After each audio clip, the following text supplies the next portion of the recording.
అందరికీ ప్రైజులు. ఎలా ఉన్నారు? బాగున్నారా? దేవుని నామానికి మహిమ. ఈరోజు మనము నశించుచున్నటువంటి దానిని వెతికి రక్షించుటకు కదా దేవుడు మన కోసము వచ్చాడు కదా.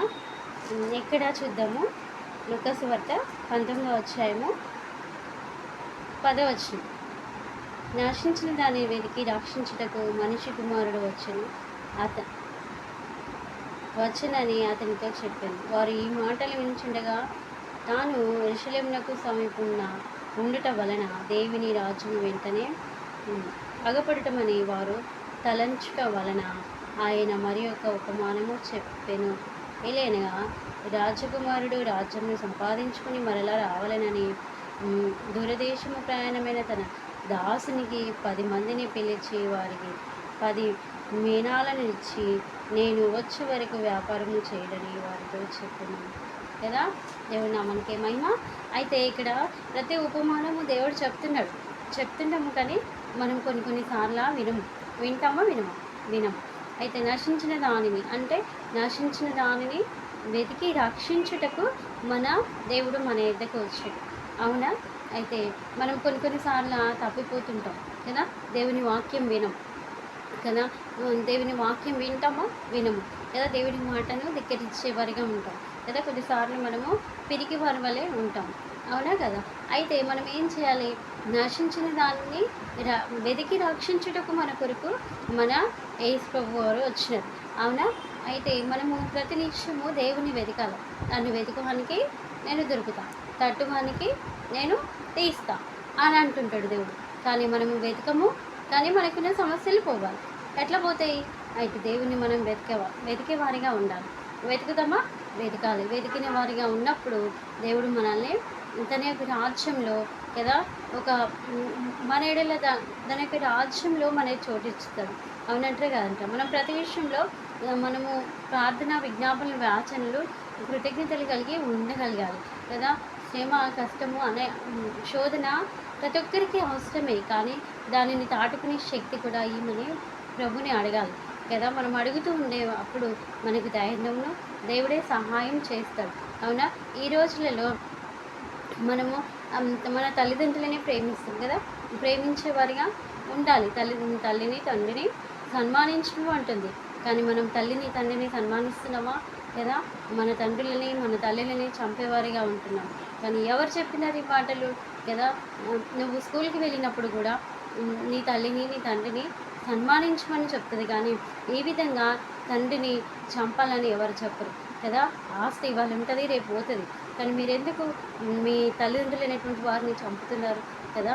అదెంత చట్ట విరోధమైనటువంటి వ్యర్థమైనటువంటి పనులు మీరు చేస్తున్నారు. అయితే మీలో ఉన్న దృష్ట ఆలోచనలు, దృష్టి క్రియలు వీటన్నిటినీ దేవుడు దూరపరచాలి కదా. ఎవ్వరికీ ప్రేమ లేకుండా అయిపోతుంది. స్వార్థం ఎక్కువైపోతుంది. డబ్బు శాశ్వతం కాదండి, ప్రేమ శాశ్వతం. డబ్బు ఇవాళ ఉంటుంది, రేపు వెళ్ళిపోతుంది. కానీ తన ప్రేమ నిన్ను కనిన నీ తల్లిదండ్రులని నువ్వు చంపుతున్నావు. అది ఎంత పాపమో అదొకటిసారి నువ్వు గ్రహించుకో.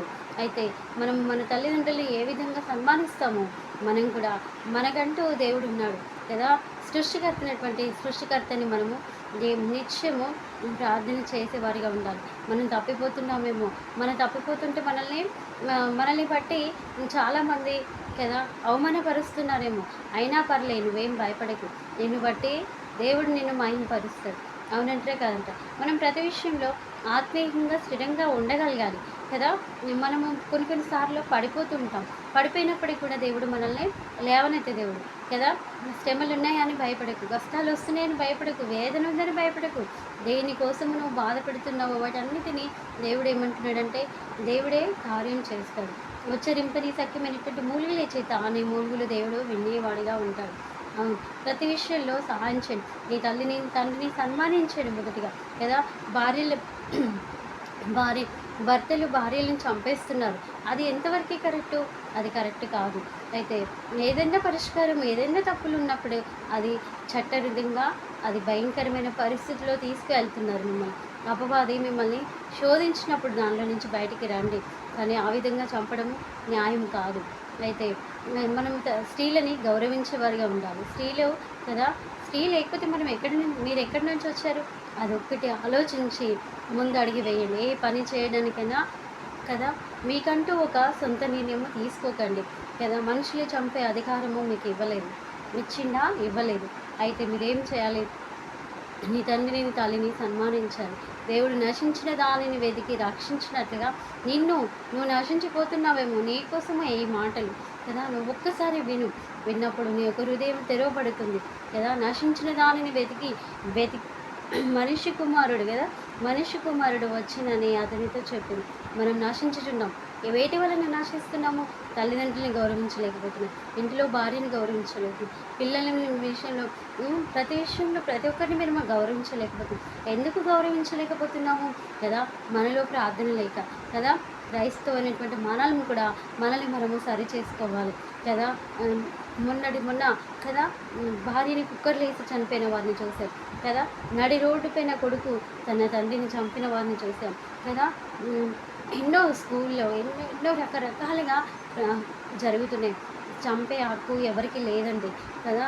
అది దేవునికి చట్ట విరుద్ధమైనటువంటి కార్యాలు మీరు చేస్తున్నారు. వారందరి కోసము మనము ప్రార్థన చేద్దాం.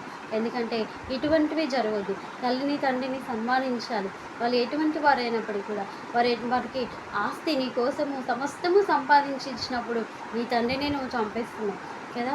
ఆ విధంగా చంపకూడదు కదా. అది హక్కు నీకు ఎవ్వరూ ఇవ్వలేదు కదా. అయితే మనం ఏం చేయాలి? నశించిన దానిని వెతికి రక్షించుటకు కదా మనిషి కుమారుడు వచ్చినని అతనితో చెప్పాను కదా. మనం నశించిపోతున్నాం.